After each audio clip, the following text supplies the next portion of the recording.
Good evening and welcome. Tonight we will be going over the history and geography of Androy in Madagascar. You can see the Mad right there in Madagascar, the largest island of Africa. A quick note, like I always do for any time I'm talking about Madagascar, is that the Malagasy language is very different from how it's pronounced in English. I always use the example like in English we say Paris, but that's not how people in France pronounce Paris. It's Paris, it's like that. I'm sure that Androy is not at all how it's actually pronounced in Malagasy, but that's how it would be pronounced in English, so I'm going to stick with it. Just note that that's probably pretty off, but moving on. I always have to give that disclaimer just in case someone wants to try to correct my pronunciation in the comments. Like, I know. It's a very, very interesting language, I think, but very hard to pronounce. Androy, as you can see, is at the southernmost tip of Madagascar. Madagascar has some very distinct biomes, and the southern one is very dry and deserty. Pretty much this whole section here is very hot. Not a lot of water. They have constant issues with drought. Farming is technically like kind of succulent farming, I would say, like cacti and sisal, which is a plant that comes out of Mexico. They grow a lot where I lived in California. Baobabs grow here, the big, thick, upside-down trees. And the people here, if they're not farming things like the cacti, they are herding their zebu, which if you've never seen, they are a cow with a little hump by their shoulders, which is very similar to a camel's hump. They have big old horns, kind of like a Texas longhorn. Very important animal to many peoples of Madagascar, particularly these people. It's one of those cultures where the more zebu you own, the more important you are in the community. And when the male head of the home passes away, they slaughter all of his zebu and they place the horns and skulls on his grave to kind of show how important he was. It's very, very important to the culture here. Now, each region of Madagascar tends to have its own distinct region, and the one that lives here is the Tandroy. It's the name of this region is named after the Tandroy. And yes, they are traditional nomads, herders, with their own traditions.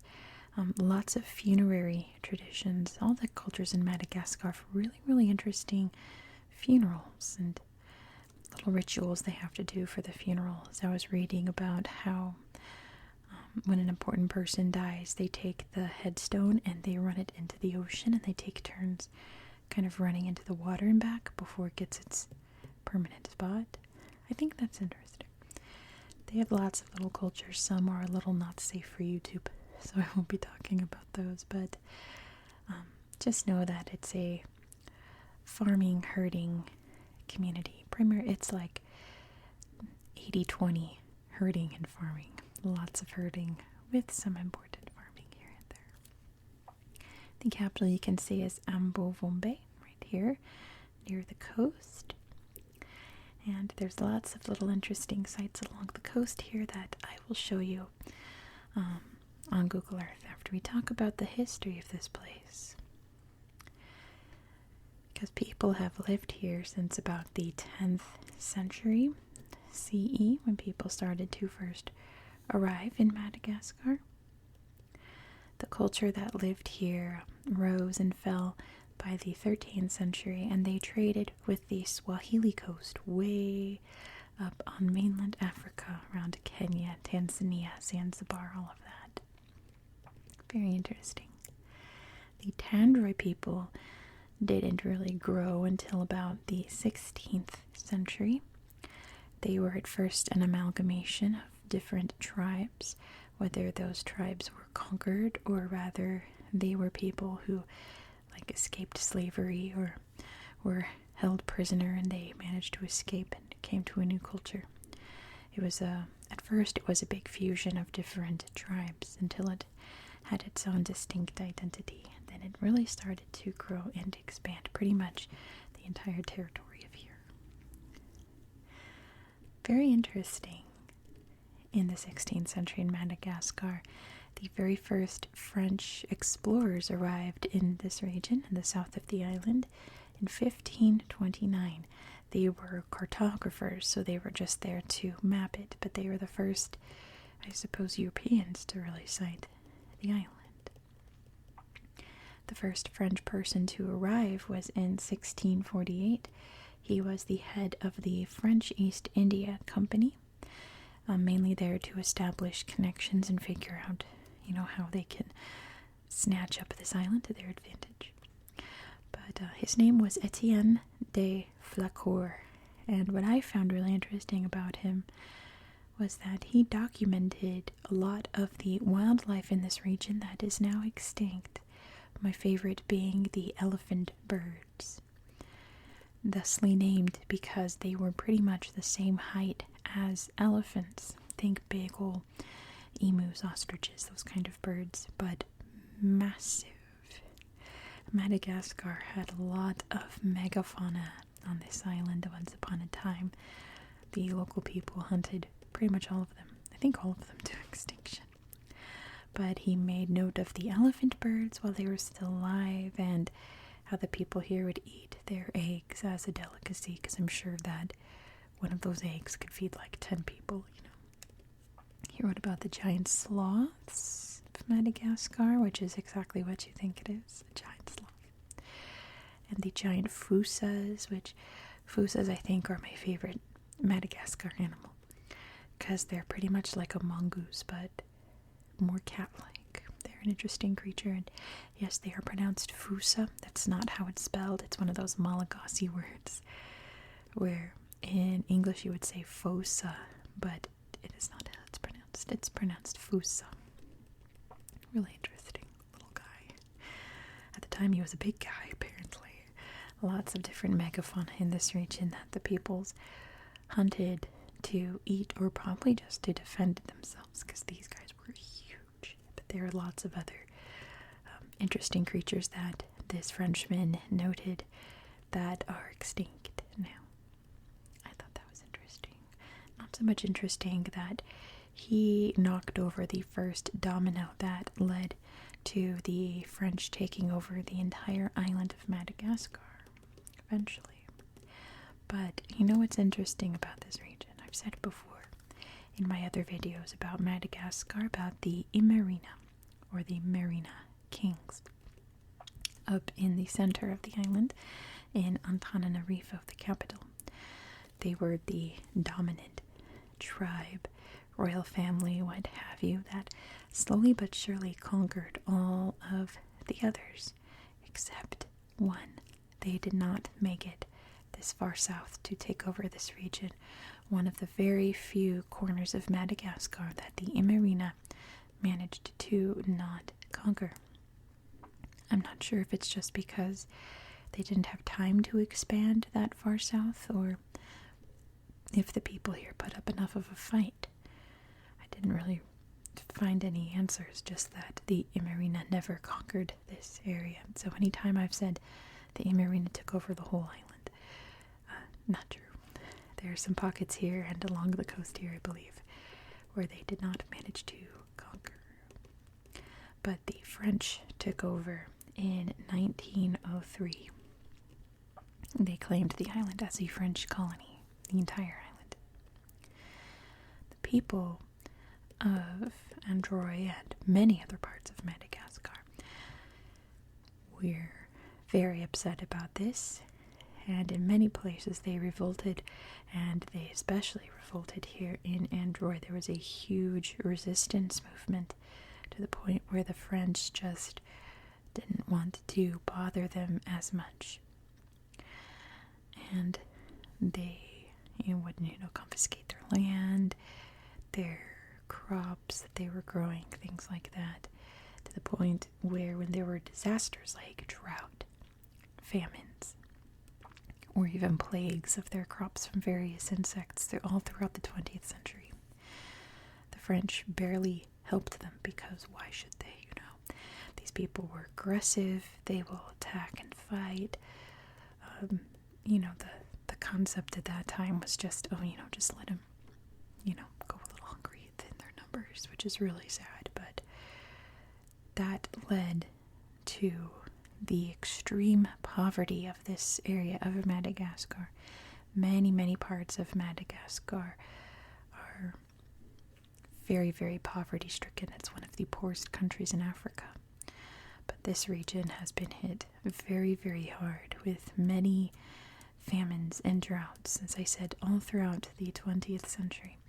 I don't know if it's just because they were being documented once the French took over, but it seems like once the French took over, they just had a famine every 4 or 5 years or so, and the droughts just kept coming and coming. The last big drought, I think, was 2021, or 22. So there's just been constant struggle for their livelihoods, their way of life, and their survival in this region. It's very, very poverty stricken. But the people here have never really lost their strength, their endurance, so to say. They've always been fighters. There was a big resistance movement here in the 1970s when Madagascar was now independent. They started to switch to extreme socialism, and the people here resisted. It's like, did they know that extreme socialism means collectivization? Did they know that and wanted to fight it? I don't know, but they knew that they were going to be extremely taxed and resisted the government as angrily as they could, which did not make the government very happy. But Madagascar is no longer following that political path, so maybe their resistance paid off in the end. But that is pretty much where we are today. Seeing videos of this place is very disheartening because, we can only give aid for so long until the next drought comes, and then what do you do? I was watching videos of people going into the town and getting a big barrel of water, those big oil barrels, and carting those back home to be their water for the day. And the video said, that water was dirty and already used. That's how desperate the drought can be in this region. Very sad, but all the other videos I saw was the traditional dances and cultures and customs of the people. So that still exists very strongly. There's still that sense of community, it seems, in the region here. Let me pull up Google Earth so you can see what it looks like in a little bit more detail. Let's see how this will work. There we go. So here's Androy. Let me zoom out first so you can see exactly where we are in the world. If you're not quite sure where Madagascar is located, if you only know it from the movie, it is a real place. Here we can see southern Africa. There's a big old Madagascar here. Let me zoom out a bit more so you can see there's India, the Middle East, the Indian Ocean. Here's Madagascar. That's where we are tonight. So let me start off by showing you the very southernmost tip of this island. We have the Cape Summery Special Reserve here. Don't think there are any pictures of it. Most places in Madagascar, there is. Most places in Madagascar don't have any pictures. There's a little friend crawling along there. One of the taboos of the Androy is you cannot kill these. They're considered very, very important, which is great because we know turtles and tortoises are not doing so well in the world populations. There's a lovely lighthouse here, most likely built by the French, right? And the beautiful Indian Ocean. The southernmost tip. There's another friend. The southernmost tip of the island. And there's a sweet friend right there. Very nice. And we can see, I think there's a slideshow here too, just a little one, of the lighthouse. Can we see it from above? Yep, there it is. We can see just how big these cliffs are too. Look at that drop off. And beautiful beaches. These don't have pictures, sadly. If anyone wants to go play on Google Earth afterward, if you find any cool pictures, let me know, because I really searched high and low all over this region for some nice photos to show you some of the wild cactus growing. The French introduced cactus, I think, in the 1700s. In a couple weeks, we're going to talk about the neighboring district over there. It'll talk more about the French's impact on southern Madagascar, because that's where their base was over there. We'll talk more about it there. Let's see if Bourbon Bay has any good pictures for us. It does not. Let's try to zoom in and see if there's any cool things we can find. Oh, I forgot I have it set to show me everything, so it's showing us all the hotels. Let me switch it back to exploration mode. We don't need to see all the hotels. But yeah, there it is. Big old city. You can see all the farmland surrounding it. Isn't that interesting? There's a flower that grows in the south of Madagascar that is being used to treat childhood leukemia. How amazing is that? I think there's a cure for everything somewhere in the world. We just have to preserve our world enough to study it and find it. But I thought that was fascinating, that it apparently helps children live longer with leukemia. Well, so that they can treat it while keeping them alive. How important is that? So you can see here the kind of dry region. There's some greens in here, but that might be more, oh, it is forested. It's going to say maybe more marshy, farmy than forest, but it looks pretty forested. Most cultures in Madagascar grow rice. This culture does not. As you can see, this land isn't very conducive for rice. These are not a rice people. Almost every other place in Madagascar is. I did find a street view spot somewhere around here. Let's see. I think I might have to zoom out to find it. Is that it right there? Yeah. Let's see. It's a good example of why they call this place the Red Island. It's because of this soil. Very, very bright red, isn't it? Looks like it was a windy day because the branches were blowing in the breeze here, being caught in all these other pictures. But this is a little, looks like a little gathering here at this tree. Very typical for Malagasy cultures to have like a meeting tree. It's usually at a baobab tree of some kind, but you can see lots of cacti growing there. Acacia trees. And looks like little corrals here, I think, for maybe like goats or something. Just a little field here. Looks like there's a little town over there too. But yeah, I think everywhere else, you look at it from above, that's the town. I was looking at all the other towns and they're all that tiny out here in this dry deserty region. I wonder how much of it is dry just due to the climate and environment, and how much is dry due to deforestation. Because deforestation was a huge issue in Madagascar in the 20th century. You can see anywhere where water can flow, you can see the green there. But I think that's going to be it for you tonight. Let's look at this little village. See, like all these towns, it's like there's so many towns, but then you zoom in and it's just, I guess they're in the trees here. Like here's a little settlement. They're just little places where people live together. Nice green fields there. That, I think, is it for you tonight. If you enjoyed this style of content, please consider subscribing. This is an ongoing series on my channel. Next, we're going to be going over to Moldova. So be sure to subscribe so you won't miss out. I hope that you found this video relaxing and educational, and I hope that you have a good